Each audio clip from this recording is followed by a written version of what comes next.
எனது பேர் எம் பிரபு. எனது ஊர் காமராஜ் நகர்.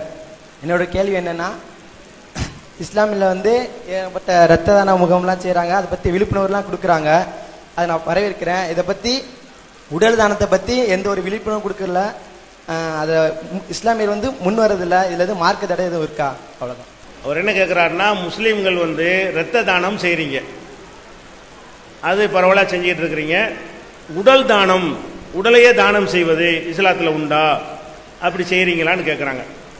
இரத்த தானத்தை பொறுத்த வரைக்கும் தகவலுக்காக சொல்லிக்கிறோம், தமிழ்நாடு தௌஹீத் ஜமாத் என்கிற எங்கள் அமைப்பு தான் 10 வருடங்களாக தமிழகத்திலேயே முதல் இடத்தில் இருந்து அரசாங்கத்தில் விருது வாங்கிட்டு இருக்கோம். அதிகமான பேர் ரத்த தானம் செய்தவர்களில் ஒட்டுமொத்த தமிழ்நாட்டில் முதல் இடம் யாருக்குன்னு கேட்டால், சிறுபான்மை சமுதாயமாக இருக்கிற எங்களில் ஒரு சின்ன இயக்கமாக இருக்கக்கூடிய தௌஹீத் ஜமாத் தான் ஃபர்ஸ்ட் இடத்தில் இருக்கிறது. இப்போ கூட அமைச்சர் விருது கொடுத்துருக்காரு, வழங்குதா? அது மாதிரியான ஆண்டுதோறும் நாங்கள் தான் அந்த விருதுகளை வாங்கி கொண்டிருக்கிறோம், முதல் இடத்தில் இருக்கிறோம். அதிகமாக எங்கே பார்த்தாலும் ரத்த தான முகாம்கள் நடத்தி கொண்டிருக்கிறோம். அது மார்க்கத்தில் உள்ள விஷயம். சரி, அவர் என்ன இப்போ கேட்குறாருன்னா, உடலை இது மாதிரி தானம் செய்யலாமே அப்படின்னு கேட்குறாரு. அது ரத்த தானம் எதுக்கு எங்கள் மார்க்கத்தில் அனுமதிக்கப்படுது என்றால், அது ஒருத்தனுடைய உயிர் காக்க உதவுகிறது.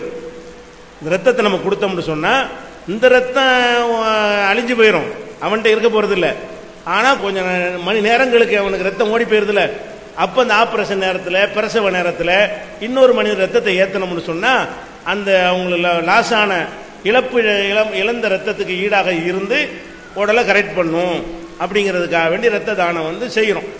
ரத்த தானம்னு ஒன்று இல்லைன்னு வைங்களேன், அந்த ஆக்சிடென்ட்டில் செத்தாலாம், ஆக்சிடென்ட்டில் போட்டாலும் செத்துருவாங்க, ஆப்ரேஷன்லாம் நிறைய பேர் செத்துருவாங்க. இந்த ரத்தம் ஏற்றுறதுக்கு ரெடியாக வச்சுக்கிட்டு தான் ஆப்ரேஷன் பண்ணுவாங்க. அதனால அது உயிர் காக்கும் ஒரு அவசியம் என்கிற வகையில் இஸ்லாம் அது அனுமதி. ரத்தம் தடுக்கப்பட்டிருக்கு, எங்களுக்கு ரத்தம் சாப்பிடக்கூடாது. ஆட்டை அறுத்து இறைச்சி தான் நாங்கள் சாப்பிடலாம், ரத்தம் சாப்பிடக்கூடாது. அப்போ தடை செய்யப்பட்டு இருந்தாலும் உயிர் காக்க உதவுகிறது என்ற காரணத்தினால் எங்கள் மார்க்கம் இதை அனுமதிக்குது. ரத்தம் என்பது ஒருத்தனுடைய உசுரை காக்கிறதுக்கு உதவுது. சரி, அதே மாதிரி இந்த உடல் தானம் என்பது அது உயிர் காக்க உதவாது. உடல் தானம் நீங்கள் கொடுத்தீங்கன்னு சொன்னால், அதில் அதிகபட்சமாக கண்ணு உதவும். அதுவும் உடனே கொடுத்தா தான். கண் தானம்னு உடனே கொடுத்தா தானே தவிர, மனுஷன் செத்த பிறகு கொஞ்ச நேரத்துக்கு அந்த கண்ணில் ஒரு உயிரோட்டம் இருக்கும். அதுக்குள்ளே அந்த கண்ணை எடுத்துக்கிட்டு போய் அவன் பக்குவப்படுத்தி கொண்டால் அடுத்தவனுக்கு அந்த கண்ணை வைக்கலாம். வேற ஒரு உறுப்புகள் எல்லாம் என்ன செய்ய முடியாது.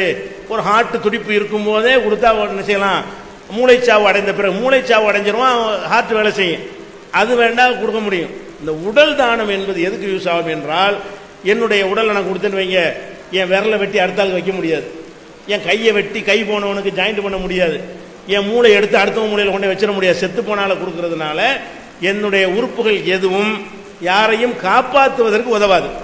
வேற எதுக்கு உதவும் என்று சொன்னால், படித்து கொடுக்கறதுக்கு உதவும்.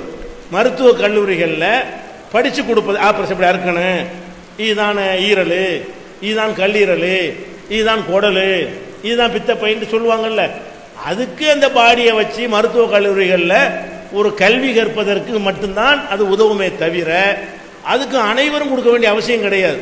அது போக இந்த காலத்தில் எல்லாமே ஒரு இயற்கையை விட செயற்கையில் அழகாக செஞ்சு அறுத்து காட்டுற அளவுக்கு அந்த உறுப்பு காத்துக்காக மனுஷன் பாடியை கண்டுபிடிச்சிடும். அது மாதிரி செஞ்சு காட்டலாம். இந்த மனுஷனே வச்சு காட்டுறதை விட அருவருப்பாக கூட தொடுவாங்க. இது அப்படி இல்லாமல் அதே மாதிரி உறுப்புகளை செய்து இதான் குடலை இதான் கல்லீரல்னு காட்டி படித்து கொடுக்க தான் செய்கிறான். அந்த படிப்பு மண்டையில் ஏறாமையெல்லாம் இல்லை. அதை படிச்சுட்டு வந்த டாக்டர் தான் ஜாஸ்தியாக இருக்கிறாங்க. இந்த மனுஷன் பாடியை பார்த்து படிச்சுட்டு இருந்தவங்களை விட மாதிரி பாடிகளை வைத்து படிச்சுட்டு வந்தவங்க தான் ஜாஸ்தியாக இருக்கிறாங்க. அப்போ படிப்புக்கும் பெருசாகவும் இது உதவாது.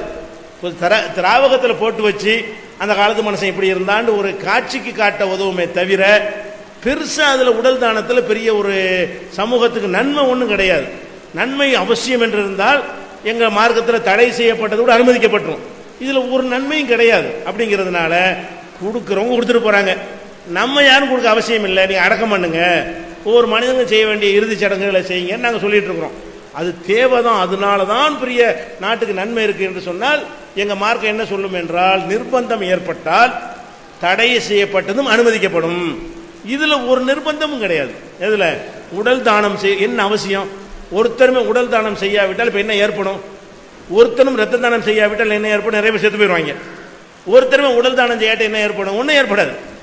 அப்போ சில நாலேஜுகளுக்கு உதவுதுங்கிறதுக்காக வேண்டிதான் அதை அவங்க சொல்கிறாங்களே தவிர அது பெரிய அளவுக்கு நிர்பந்த நிலை இல்லை.